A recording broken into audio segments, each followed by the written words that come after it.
Bonjour à tous, je vous fais une petite vidéo pour suivre un petit peu l'évolution de mes trois couples.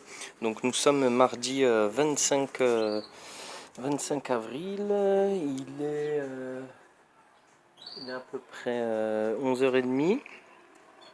Donc celle-ci, je pense qu'elle nous a pondu le dernier œuf. Tu nous laisses voir? Elle nous a pondu son dernier œuf. Et il y en a maintenant, comme vous pouvez le voir, il y en a 5. Donc voilà, je vois, moi, je sais pas si ça se voit la vidéo, mais moi je vois qu'il est un petit peu plus foncé que les autres, ce qui est le signe que c'est le dernier. Donc on va la laisser continuer en espérant que cette fois-ci les œufs sont sont bien féconds. Donc je rappelle, ici c'est le grand-père en orange et la petite fille avec la tache blanche sur la tête.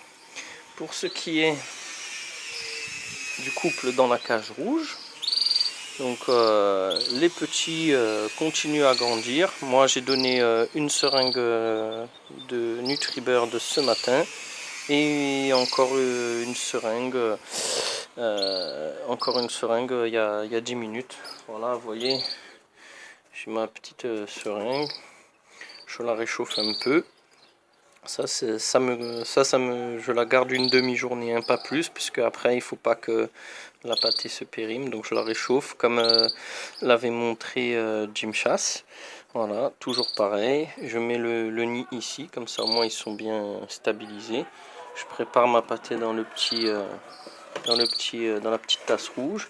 Et voilà, il me reste encore un petit peu là. Il me reste la moitié de mon petit pot, donc il faudra que je pense à en racheter. Voilà, donc les petits en plus sont de couleur assez sympathique. Bon, il y a un jaune qui sera comme le père. Il y en a un qui est un peu noir avec des taches orangées, là, celui-là. Là. Et ici, il y en a un qui est plus chocolat et il aura une petite tache jaune sur la tête, ce qui risque d'être assez sympa. Donc voilà, depuis que je nourris régulièrement à la seringue, j'ai la femelle qui quand même les nourrit beaucoup moins. Par contre, le mâle prend la relève, mais par contre, la nuit, la femelle, quand même, elle assure la couvaison. Donc, entre le mâle, la femelle et moi, on se relaie entre guillemets. Donc, c'est sympa, surtout dans l'optique. Mon objectif, en fait, c'est vraiment de les apprivoiser et d'en faire vraiment des oiseaux assez sympathiques. Donc, c'est ce que je vais tenter pour ces trois-là cette année. Donc, le départ, c'est bien sûr le nourrissage à la main. Ici, alors, comme j'ai pu le dire dans un commentaire, je crois que c'était sur une vidéo de Jonathan von Birnmesh. Voilà, j'ai perdu le troisième comme je pouvais m'y attendre. Par contre, c'est toujours une grande inquiétude. Là, je viens de les nourrir à la seringue.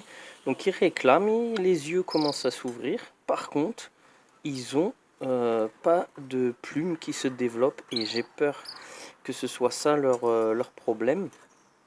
Du point de vue digestion, eux2 digèrent bien, contrairement au petit qui est mort.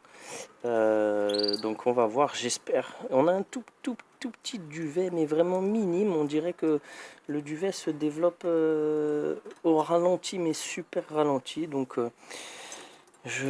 ils sont bien portants du point de vue du nourrissage. Hein. Vous voyez, ils ont le jabot plein, ils réclament, je leur donne régulièrement. Par contre, la femelle ne leur donne rien à manger. Elle fait que les couver par contre, et ça, heureusement qu'elle les couve. J'ai l'impression en fait qu'elle les couve tant qu'elle n'a pas de plumes, et elle attend qu'ils aient des plumes pour les nourrir. Mais en fait, comme ils n'ont pas de plumes, elle les nourrit pas. Par contre, elle continue heureusement à les couver. Je vais tenter l'impossible, mais je vous cache pas que j'ai pas beaucoup d'espoir. Mais en attendant, ils sont toujours en soins intensifs, toujours sur le balcon, un bon soleil, une petite légère brise comme vous pouvez voir avec les feuilles de l'olivier. Mais ça suit son cours. Donc voilà. Voilà. Donc il y a déjà ces trois là qui sont en bonne santé. On va peut-être sauver ces deux là. Et puis là, j'espère qu'il y en a 5 magnifiques qui vont arriver dans quelques temps. En tout cas, je l'espère. Voilà, donc je vous remercie pour tous ceux qui regardent mes vidéos. J'en suis à 40 abonnés, ça me fait très plaisir, ça progresse doucement, doucement. Donc je remercie la communauté de mes abonnés. N'hésitez toujours pas pour ceux qui regardent mes vidéos et qui ne sont pas encore abonnés à vous abonner. Comme ça au moins vous êtes avertis régulièrement quand je remets une vidéo. Après moi il y a aussi des choses assez sympas que j'apprécie en dehors du fait de mon élevage. Mais aussi le fait de faire des vidéos. C'est qu'on peut échanger pas mal d'informations dans la communauté entre guillemets des éleveurs de Canaries.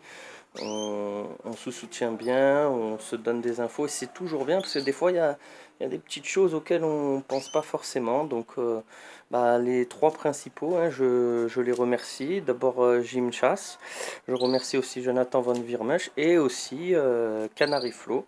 Donc n'hésitez pas aussi à aller visionner leurs vidéos. D'ailleurs Canary Flow vient de mettre une vidéo en ligne, donc n'hésitez pas à aller visionner parce que ça donne pourquoi? Parce que ça donne aussi des angles de vue différents et chaque éleveur a ses petites techniques et le fait d'en apprendre sur les différents éleveurs ça enrichit celui qui les visionne de différents points de vue.